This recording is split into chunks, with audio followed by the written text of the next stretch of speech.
Welcome back. We heard from the governor on what he wants to get done, but much of that is contingent upon the state legislature and the powerful Assembly Speaker. We asked Assembly Speaker Robin Vos to recap this past year in the Capitol. And I also got to ask him a question that I've been dying to for the last few months.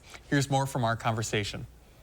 Over this past year, any big legislative wins that you want to highlight? You know, it was a great year.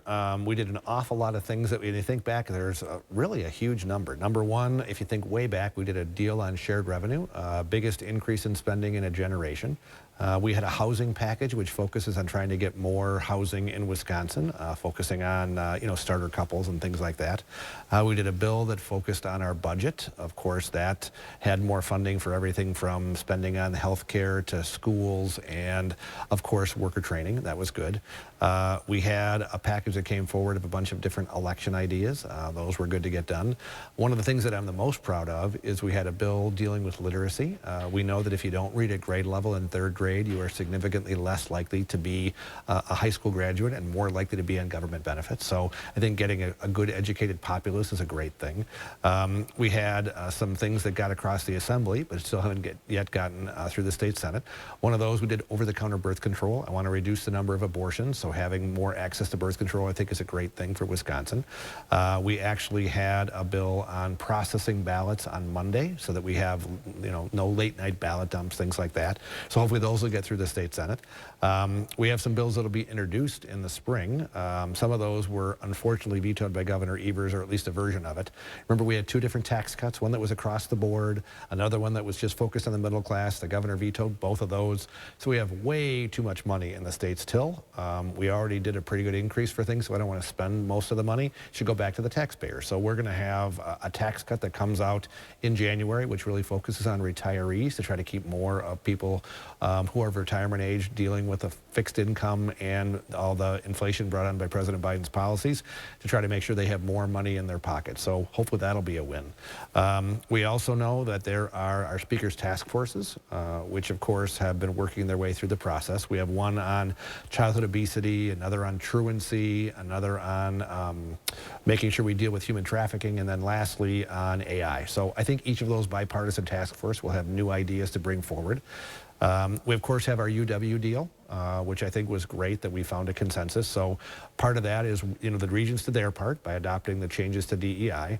We now have to do our part, which is to ensure that we have a reciprocity bill to spread the money out around the system, that we have the new revenues for buildings, and then lastly that we have the guaranteed admission criteria for anybody who's in the top 5% of their class to be automatically admitted to UW-Madison, or the top 10% automatically admitted to any of the other UW schools. So I think a lot of wins with lots more to go.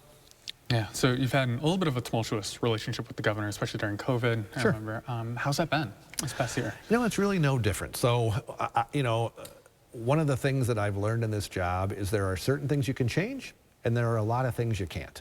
The legislature, if you look at every single bill that came through, from the alcohol compromise, the Brewer Stadium, shared revenue, literacy, all of those were legislative products that the governor ultimately signed.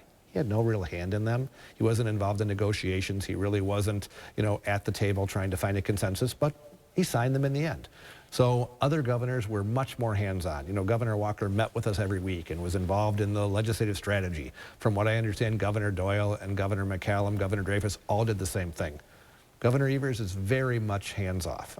He is more of an absentee governor that comes in, signs the bill, which he deserves credit for. So I'm glad that he does that when he does, but he's not really engaged in the negotiations to try to get a product done. I've been dying to ask you about this too. You made some trips overseas this past year. Belgium, I think Ireland as well. You think of trade, for example, being the U.S. negotiating with some of these countries, not necessarily Wisconsin. What role do we have as a state? Well, one of the bills that we're introducing, there's actually an Ireland Trade Commission that's being adopted by states all across the country. It's been introduced by some of my colleagues in Wisconsin. Believe it or not, if you look at the export market that we have in our state, it is hugely important for our economy. We import an awful lot of things to Wisconsin, but we export an awful lot too. Everything from cheese to Harleys, different products that are made in our state, and that creates thousands of good manufacturing jobs. So the more that we have an opportunity to take our goods to market and frankly to bring in goods here to either have good suppliers or to be part of a supply chain, I think it's good for our state. So I want to have good relations with everybody around the world. I want them to look at Wisconsin as a place that if they're thinking about locating a North American headquarters, we're the first place they should come to.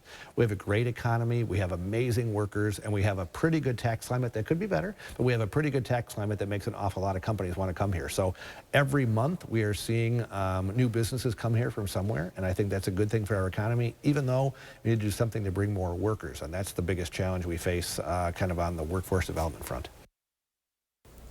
When we come back, Janesville Congressman Brian Stile joined many of his colleagues this week on a trip to the southern border. We'll check in with him right after this.